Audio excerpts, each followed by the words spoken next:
A warm welcome to everyone, our partners, sponsors, panelists, and you, our viewing audience from around the world.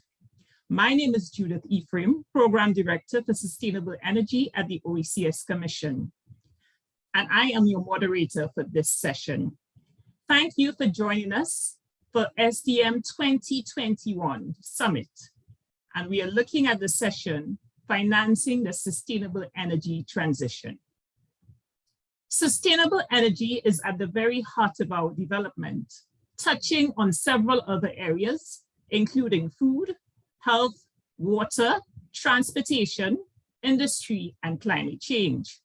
Across the world and within the OECS and the wider Caribbean, governments, the private sector, and even individuals have set themselves sustainable energy goals and targets for a better quality of life. These are well aligned with our commitments for climate change action, and so the expectation is for significant economic, social, and environmental benefits, a win-win situation for all. The successful development of our indigenous renewable energy sources and greater use of energy efficiency measures both call for some initial financing and in some cases, significant financing for our energy investments. This critical piece of the energy solution remains an area of hot debate and discussion. Is the financing available? Is it adequate? Can we truly access it? Today, I am pleased to present our panel of experts who will help us dissect and understands some of the key issues at the core of financing our sustainable energy transition.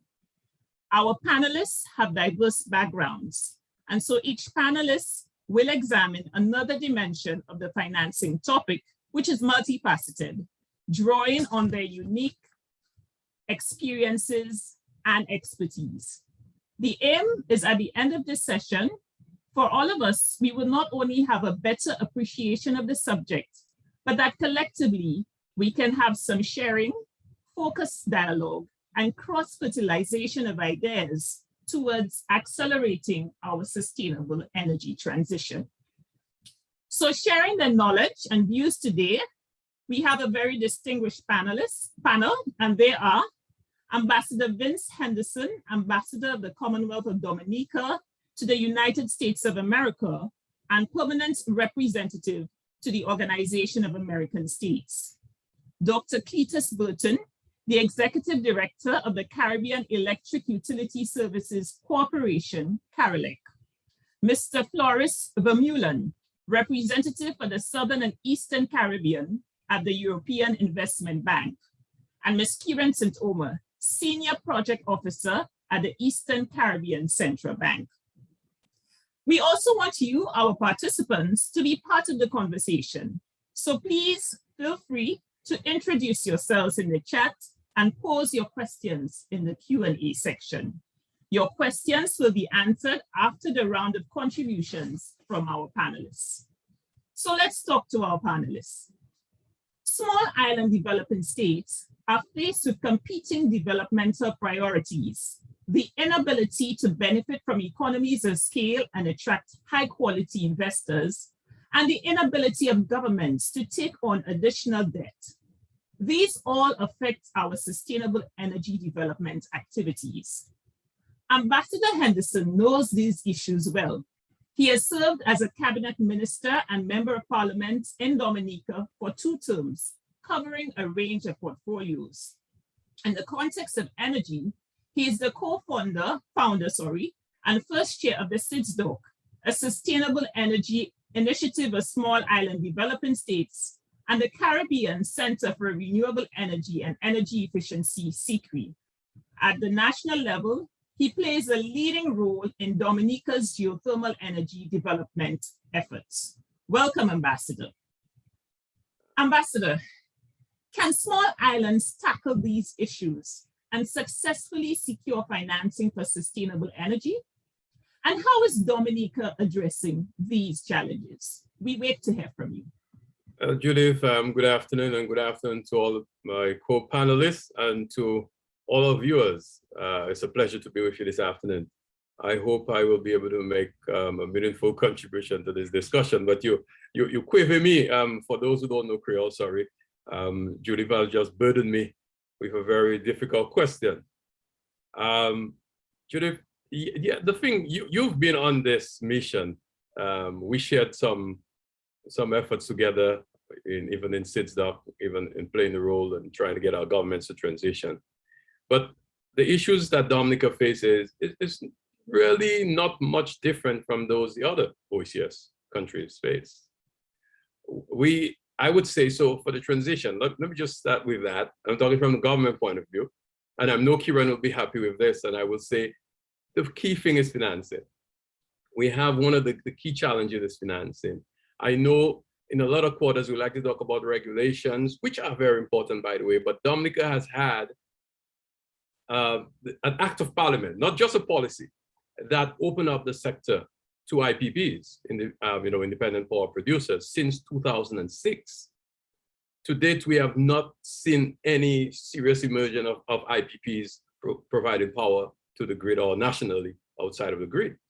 We have, however, been pursuing our own efforts to develop geothermal energy. So that's why I said financing can be a major challenge. We know, and with regards to financing, we have to, as small island developing states, deal with the impact of climate change. And the kind of devastation that we've had over, in the case of Dominica, the last 5 years, with Tropical Storm Erika and Hurricane Maria, we have lost over 300% of our GDP in terms of loss and damage. So we have had serious impact. So we have those to grapple with. Then there are the global challenges, the shocks, the economic and financial trading, regime that are thrust upon us that leave us with very little room for investment in renewable energy and to help in the transition. And now all of us are affected by the pandemic, by the COVID-19 pandemic. So we have to deal with this. And then we have very little financial space, high debt to GDP ratio, and all of the usual challenges that we have faced with. And on top of that, have to provide social safety nets for people. But from the broader Dominica, when you say Dominica outside of the government, there are some bigger issues that sort of are playing the role as barriers. I don't like to call them barriers, but I just think there are challenges that can be overcome with smart policies. But there's a lack of coordination with the utilities, and that is common for all the islands. Governments talk about the transition, but because of the lack of coordination of the utilities to make the transition, to move from the status quo, the conventional sources of generation, we don't have that transition taking place in a seamless way. So that is a serious challenge that I have observed in my role trying to assist Dominica in that transition. But there's also the big one I want to leave you with.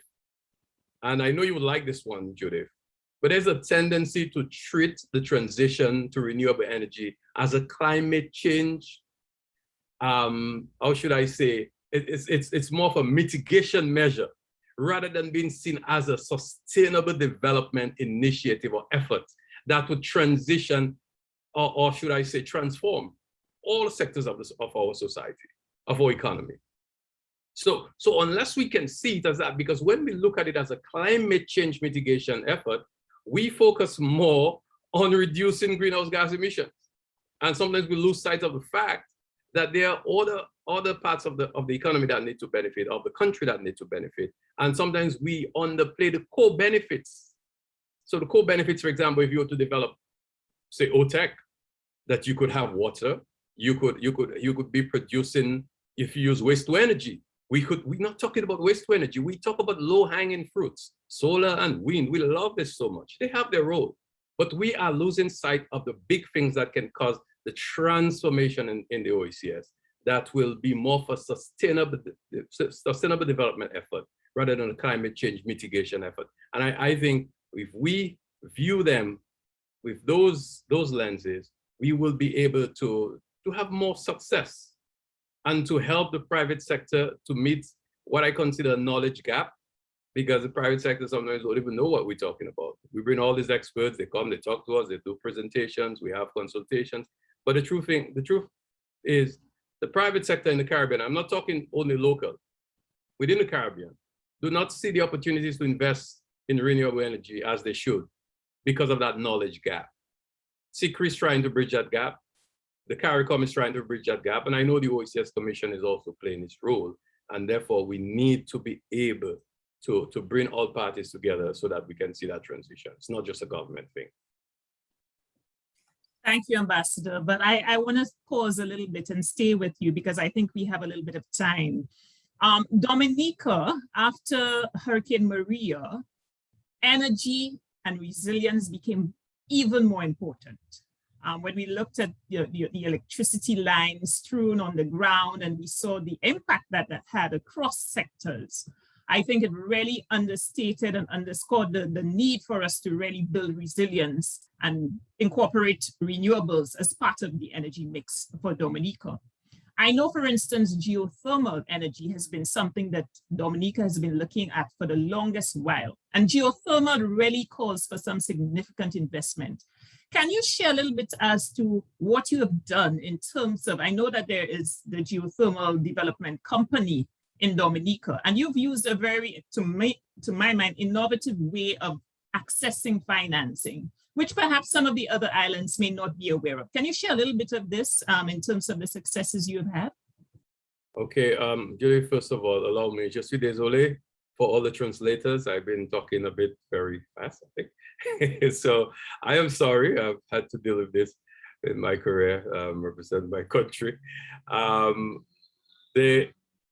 For us in Dominica, we've been fortunate in our pursuit of geothermal energy. And I think part of it has to do with the strong leadership that we've had from Prime Minister Skerrit. And perhaps, don't get offended, by the way, but the fact that he's been around for long enough to allow me to pursue this goal.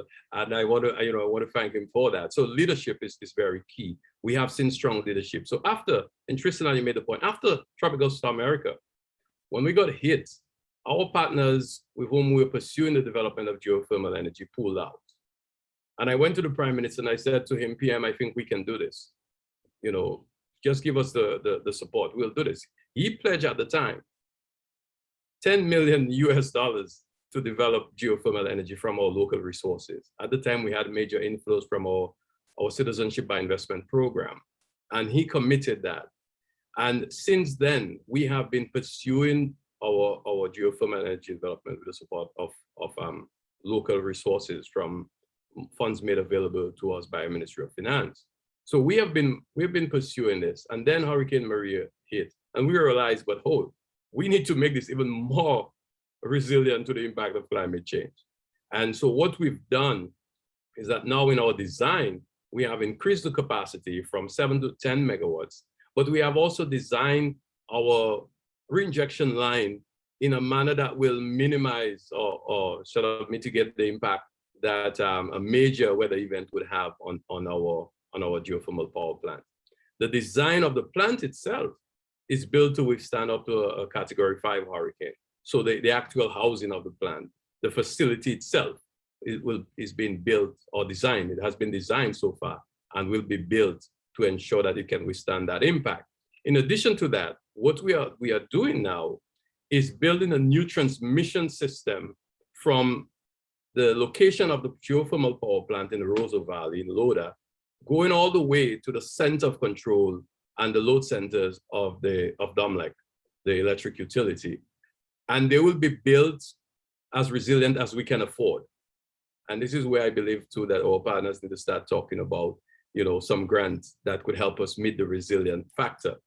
And the financing? So, that's right, because it's about 4 times the cost of the conventional just running the lines, right, Cletus? I mean, if we were to do, we had to underground those lines. We have to build, you know, more sturdy above ground systems. We have, and to also the access. One of the lessons we learned from Hurricane Maria, our lines are passing in the mountains, but when they go down, getting there to replace them is a major challenge. So we're going to have to build lines along the roadside as much as possible, avoid some of the difficult terrain to ensure that we can repair and replace lines immediately after a major event. But first of all, to build them in such a way that they will not go down.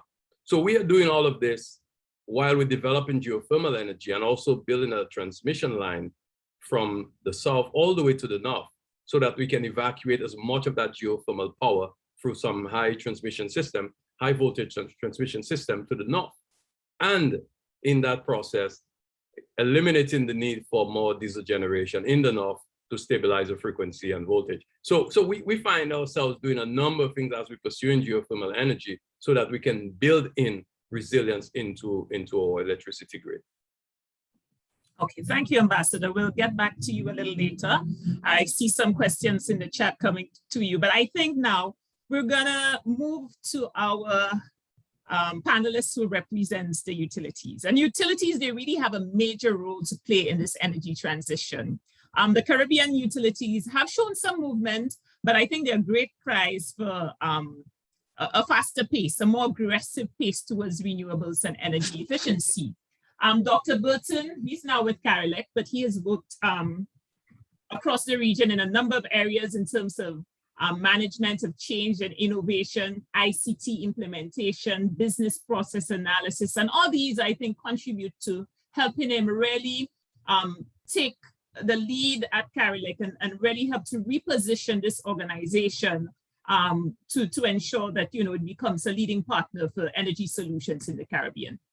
So, Dr. Burton, the utilities, they've made several large investments over the years, and we're speaking about Caribbean utilities. How do the utilities see financing the sustainable energy transition? Is it different from traditional investments? And how can we make it a reality for our region?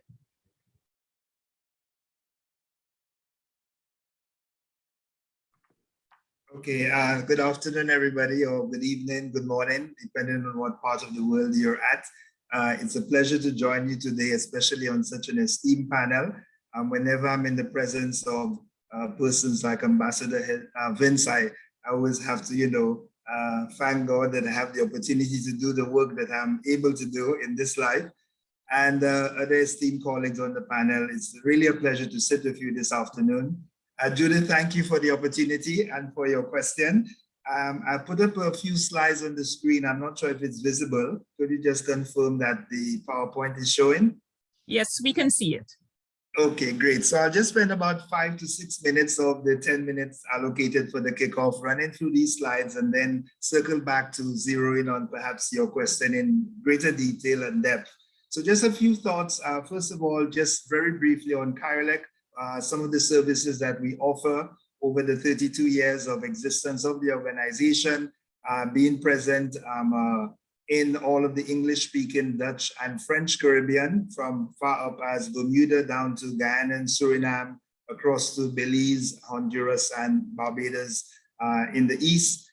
So we have 32 member utilities, 8 IPPs in membership, and that was a recent repositioning of the organization to include independent power producers as part formally of our membership and also serving on the board of directors, and of course, associate and affiliate members throughout the region and internationally. So the key points I just want to address are some basic assumptions that we accept as it relates to financing the sustainable energy transition. And first of all, I don't think there's any debate that the fact is that most renewable energy technologies are already cost competitive in the Caribbean, and actually we have found have a lower levelized cost of energy than fossil fuels. So that's a point that we could all agree on upfront. And when we say the LCOE, or the levelized cost of energy, all we're talking about is the ratio between the initial investment, operations and maintenance, cost of capital, etc., divided by the life of the investment. So it's really a means of looking at the minimum price that the energy must be sold for the project to break even, and looking at comparing different forms of generation and making decisions as to which is the most feasible for a particular jurisdiction. So it's really an average cost of energy over the life of the project. We do note, however, that because of what is called intermittency of RE generation, and most sources of RE generation are intermittent, meaning that they are variable, the sun doesn't always shine, the wind doesn't always blow, and so we call that intermittent sources as opposed to continuous sources of generation that fuels the base load in our load centers. So this intermittency of solar and wind in particular, not so obviously for geothermal that Ambassador referred to, which is a brilliant thing about the geothermal potential in the Eastern Caribbean in particular, but most solar and wind projects create that need for additional regulatory and technical measures to ensure grid flexibility. And what we're speaking here specifically, Judith and audience, are things such as storage, battery storage, spinning reserve, backup supply, et cetera, which invariably lead to additional costs for grid operation. So what we're seeing is a scenario where the initial cost of getting the project up and running, the financing costs to get the generation going is very favorable as it relates to renewable energy. And we also have to look at the part of grid flexibility and the additional costs that it would entail for basically what we refer to as grid integration of RE into existing grids so that there is stability, reliability, and safety. And so that is a cost factor that we have to cater for. And I'll skip through some slides, Judith, in the interest of time. We'll always come back to them in greater detail, just to make the key points at the beginning of this discussion, right? So the key points I just want to start off with is 3 things, and Ambassador again referred to 1 or 2 of them in his presentation. Number 1, what is needed for that transition to be successful is detailed and realistic planning in the RE expansion based on reliable data, evidence-based planning, coordinated first by the governments, involving the incumbent utilities. Ambassador spoke about the gap that sometimes exists. We sometimes speak to and past each other as opposed to with each other around the table, so that we provide some long-term planning security for investors, utilities, and potential auctioneers. Secondly, we need to create enabling investment conditions that provide stability and long-term security for investors, IPPs who are in also the membership of CARELEC, financial institutes beyond the PPA, power purchase agreement, with the utility. And thirdly, we're talking about introducing new regulatory measures, for example, RE auction processes, dispatch hierarchies, forecasting and balancing of demand and supply. And I'll just finally, Judith, like to relate the point that is made about the regulatory frameworks that are in existence. And case in point, IRC in Dominica took the lead over 10 years now, have established a regulatory framework. And very recently, the IRC recognized the need to update the legislative framework, the regulatory measures, in particular along the lines of what CARELEC is proposing. Here's what the IRC said in a submission to the CARICOM help desk for updating its regulatory framework. The IRC submitted an application for regulatory assistance in updating the regulatory framework. And the IRC in Dominica contended that these documents are over 10 years old. And the Commission has identified the need to have them reviewed and or updated to keep up with the changing technology, regulatory practices, and other pertinent developments in the industry, as well as the local marketplace. The IRC contends that failure to keep our regulation decisions up to date with the changing times can compromise our ability to regulate the electric sector effectively and efficiently. And it's within this context, the IRC wishes to employ the services of a regulatory consultant to review regulation documents and make recommendations to help us ensure that our decisions meet international standards and the implementation and enforcement in Dominica are integral to our remit. So we're looking at different phases of the regulatory evolution. While some territories have gotten to an early start and have set up the primary legislation, there is need for far more regulatory measures and toolkits and auction guidelines that are needed to enable that transition. And we could get Judith into further detail as to what are some of these specific instruments that are required as per the IRC submission to the CARICOM help desk for assistance in updating the regulatory framework and what CARELEC is recommending in its recent position papers on renewable energy and transition and policy and energy transition. So I'll stop here and ask for any further questions that you may have in this introductory segment. Thank you so much, Dr. Burton. We have heard the national perspective. We have seen the challenges that happens when governments need to really balance new changes, perhaps brought about by unexpected events. We have seen the perspective of the utility, the need for us to ensure that we take into account resilience, we take into account costs that are somewhat hidden to the average person, costs in terms of reliability, in terms of making sure that we don't have any issues with intermittency, etc. So all these costs, they do add up. But we've been told that there is money. So let's get a different take. Let's speak to some of the people who have the money.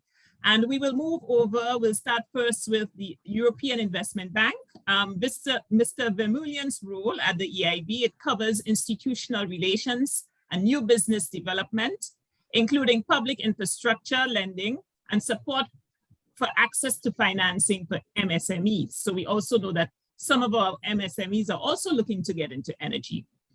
So the EIB is committed to putting climate change goals into practice.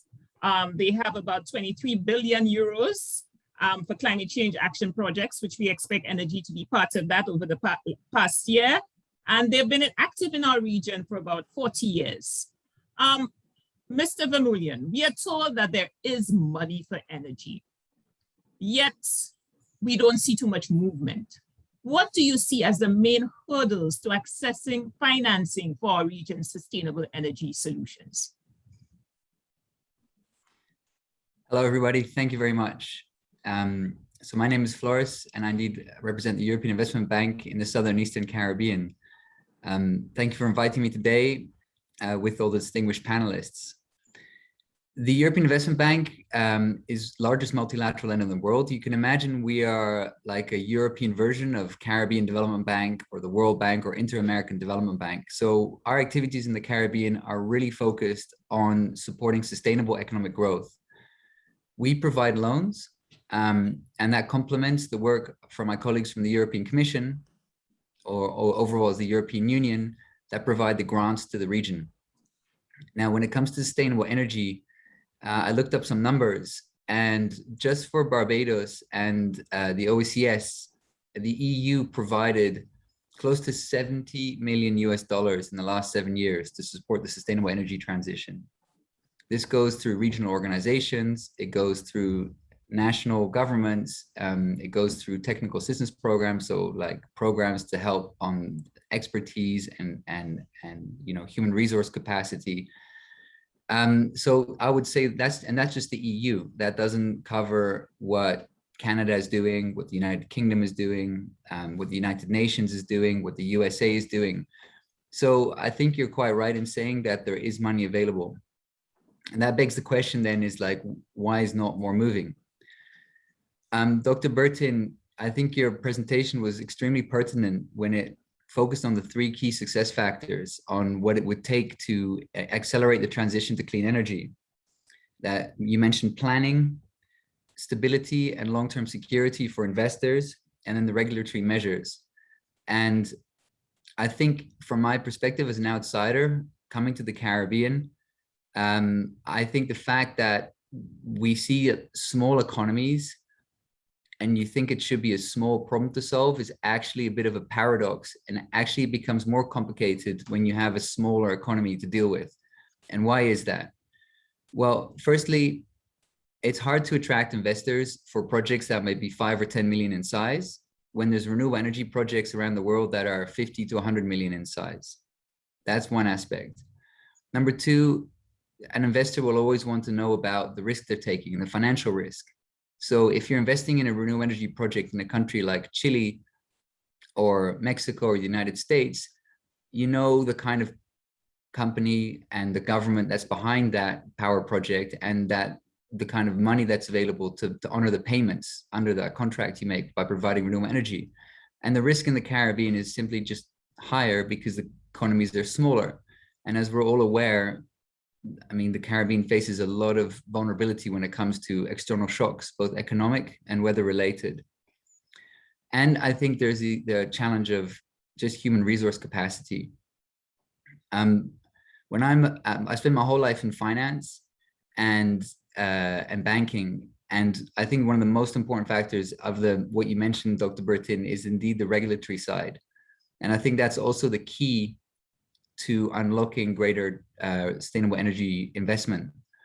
When there isn't a clear separation between the utility company, which is receiving a license from the government to to provide a service, obviously, from the government itself that's providing that license, and from the regulator that is meant to be supervising and maybe policing that utility company to make sure that they're following the policies as set by the government, it becomes very complicated to get things done and to have that role division. And I think how to unlock that investment would be also to strengthen those regulators. Maybe it's about having a greater separation from the small island context and having a regional regulator. Or maybe it's about the politicians in power that empower the regulators they have, hopefully with the support of international partners, to really start putting pressure on utility companies to open up markets, to invest in renewable energy, and also provide the policy and legislative environment for intermittent power producers, as Dominica has exemplified already for 10 years. An organization like the EIB, we like to finance bigger projects. That's also something that we have to recognize, that international financing institutions will struggle to finance a 1 or 2 or 5 million project. But honestly, I don't believe that that a local bank wouldn't invest and finance a sustainable energy project if indeed the aspect of long-term clarity on the investment environment and the legislation is in place. What else do I want to mention? Now, I mentioned all the money from the development partners that's coming into the region to support renewable energy. And I think there's something about focusing on a few targets and putting more of those scarce resources that are available towards those targets. What I would call a commercial approach. If I'm a private investor and I want to invest my money somewhere, I'm not too concerned about what I'm being told, and I want to see action. I want to see actual results. I want to see what's going to happen to my money and what I'm going to get back for it. And as a government, I wonder if a similar approach could be taken with the international community to say, there's support available, but I, as a government, want to hold you accountable for what the results are of that support, just like I would expect you to hold me accountable also for doing my part of whatever is necessary to make those results possible. And that's the kind of honest conversation I think that we maybe need to have the courage to have. Perhaps governments should be more selective and more demanding on their international partners. And at the same time, that would provide a space for the development partners also to have the honest conversations they need to have to say, well, you know, this is what we've tried. This is where we're stuck. You know, we can't go any further unless this and this happens. I can assure you the international community is standing side by side with the Caribbean when it comes to climate change, vulnerability, resilience, and the green energy transition. I've seen it with my own eyes, the amount of organizations and the amount of money that's coming to the Caribbean to support both the regional organizations as well as national governments in making this possible. So I think it's time for those honest conversations and to really find out where things are getting stuck, and then maybe focus our attention on that, both as an international community and as the governments, and for all the audience out there as citizens of the region to, you know, demand more and to hold also us as the international community and national stakeholders accountable for change. What is my return on investment? That's what an investor is going to say. I say the governments can ask the same thing when they're working with an international partner. What is going to be my return on investment in working with you? What can you offer me? What's going to change? And how do we achieve this together? I hope that was interesting insight, and please put any questions in the question box. I'll be very happy to answer them. Thank you very much, Mr. Vermeulen. I think this is something I think governments perhaps may not have heard, at least not in this language. What is my return on investment? So I hope the governments are taking note and they are willing to act on this. So Ms. St. Rose is a financial market professional with over 15 years of consolidated regional and international experience in financial services with an ultimate passion for reinventing development finance. Her primary role at the ECCB involves the implementation of financial sector diversification initiatives in partnership with regional and international development partners, leveraging her knowledge and expertise in a range of areas. She is currently the team lead on the ECCU Renewable Energy Infrastructure Investment Facility and Money and Capital Market Development. Ms. St. Rose, welcome. Some argue that the solutions of Western developed countries or even the larger developing countries in terms of energy may not always be the right fit for the small islands. And in some cases, there is need for refinement and modification to suit our unique circumstances. The ECCB has been taking a very close look at the energy sector in the region, looking at what has worked and perhaps what has not worked so well. The ECCB has a new proposal for financing to jumpstart our energy transition. Can you share some thoughts on this new proposal? Thank you, Judith. Thank you, panelists. And this conversation, Judith, certainly is 40 years in the making, if I should say that, commemorating the OACS's 40th anniversary. And our member states, I say that because it all goes back to where are we in terms of the progress we've made to date. And just before I go in, I would like to just prepare some brief slides, so I will share that. One second.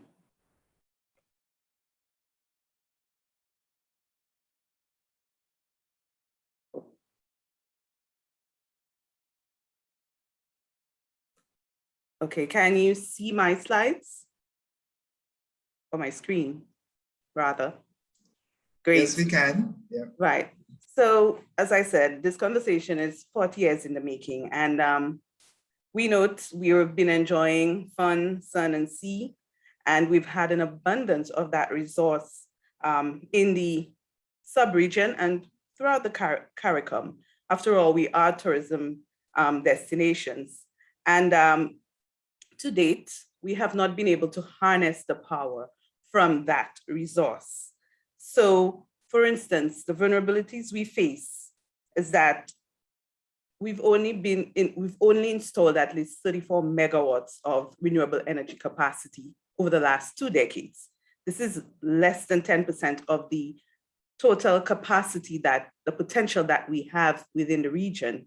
And based on the national determined contributions, the commitments that our member states have made, they need to invest or deploy at least 7 times that capacity to meet their 2030 targets, so that they're in alignment with the Paris Agreement and the goals that they've set under there. That on its own is not adequate or sufficient for the sustainable transition that we need to see in the region. So I definitely welcome this discussion here today, and noting that the finance sector remains a very critical part of the conversation. And with our initiative, I will give an overview of that and how we intend to help or develop the finance sector to be able to redirect the flow of capital to real sector development like that of the energy. And we know energy is the lifeblood of economic activity. Similarly is the financial system. Every day we need to use financial services to make payments, and that the unavailability of that does impact how we go about living every day. Similarly, thanks to energy, I am able to, well, I should say the ECCB having our solar park contributing to at least 60% of our energy capacity, and we're aiming for at least 100% in a few years. We're able to, I'm powered here today to be able to deliver and contribute to the discussion. So jumping right into the issues at hand, if we look at what is the ECCB doing and why are we doing it, these are the 2 things I'd really like to answer based on your question. The key challenges we face are based on the vulnerabilities. I would say the fiscal space is limited. Ambassador Henderson spoke to that, as well as Mr. Vermeulen did speak to the investment side of things. We have limited private investment frameworks. And when I say that, based on the slide here, the enabling environment is critical. We have the utilities, we have the regulators, we have member states. When we look at the market design, competition policies, and energy policies that must be put in place. Key to that is the national energy transmission strategies, which would definitely help all countries become investment ready so that they can attract flows and become more attractive to foreign investors. Beyond that, the financial market policy, where we are today, ECCB is implementing, we see that there is a gap. The high risk perception of investments in the ECCU because of be it misinformation and also because of the issues or barriers or constraints in development of projects for deployment in the ECCU is affecting investments and the flows of money.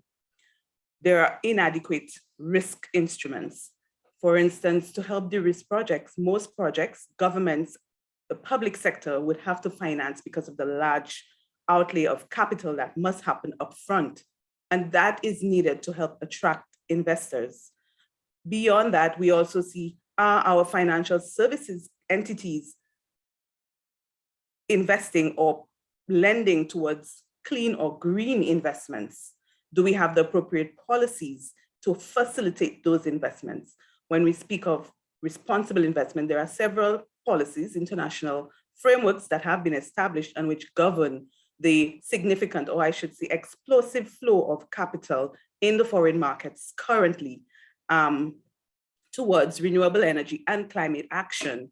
So certain investment frameworks speak to, for instance, the green bond principles by the International Capital Market Association, as well as the climate bond taxonomy. The EU releases new taxonomies, updates to their taxonomy ever so often. And this is happening at an expedited rate within 2020 to 2021, given the twin economic and health crisis that we are facing today, the need, the increased net zero commitments that are being made globally. The developing countries are also increasing their targets. How are we going to translate that into actual capital expenditure? There is an infrastructure financing deficit in the ECCU. And what is the ECCB doing? How do we assist and ensure that there is an enabling framework to attract private investment? We are launching a spate of initiatives, and within the coming year, the Renewable Energy Infrastructure Investment Facility will be operationalized. Currently, this is a joint initiative between the World Bank and the Eastern Caribbean Central Bank, where the central bank will develop that facility. And later on, I will give a snippet of what are the key functions and how it will work, how it will improve the access and availability of financing for renewable energy investments and infrastructure investments, or should I say green investments in the region. This will require, and I've heard my co-panelists do speak to the collaboration and coordination that is needed.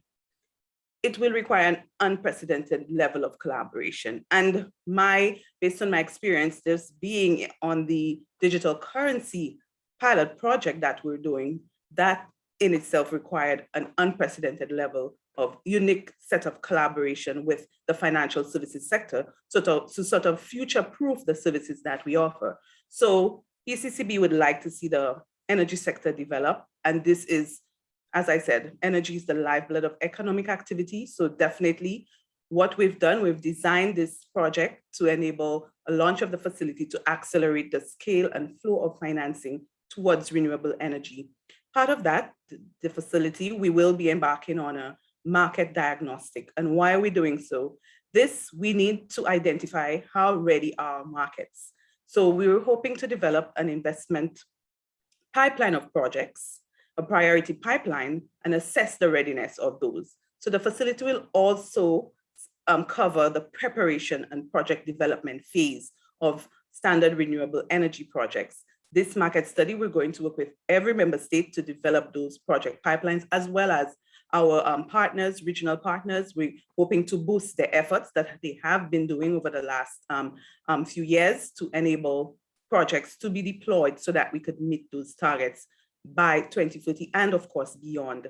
And as I mentioned, the supporting framework in terms of the financial market, we need to have those green bond principles, green finance framework in place. So we have also, as of June 2021, gone into collaboration and partnership with the NDC partnership and the World Bank to pilot a greening of the financial system. So this will enable our commercial banks and financial sector service companies to advance or to engage in environmentally clean practices where they'll direct the flow of funds. There's a global reset and we have to be a part of it. The time to act is now. So these initiatives are geared towards ensuring that the region's financial sector is adequately prepared to capture some of these flows. And this takes me into what I'm talking about in terms of the capital flows. When we look at the global market, based on the United Nations framework, the convention, they've signed, as of 2016, they did sign and agree to a goal of 100 billion US annually towards climate finance for developing countries. And from 2020, the lead up to the conference for COP26 is that all nations globally are ensuring that they are part of the conversation to help attract financing. Without the adequate financial market architecture within the ECCU, we stand to lose on that. And based on this initiative, when we look at being able to tap into international finance or capital markets, we need to have the proper frameworks for investment in place. And with green investments, a very key aspect of it is purpose of funds, accountability and responsibility and impact.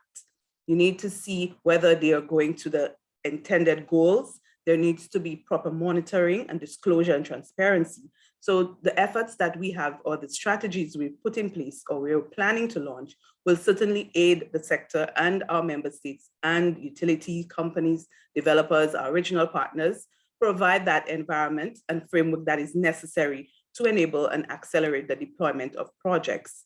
So in terms of green financing in the global market, by 2023, $1 trillion billion US is expected to flow globally in green bonds.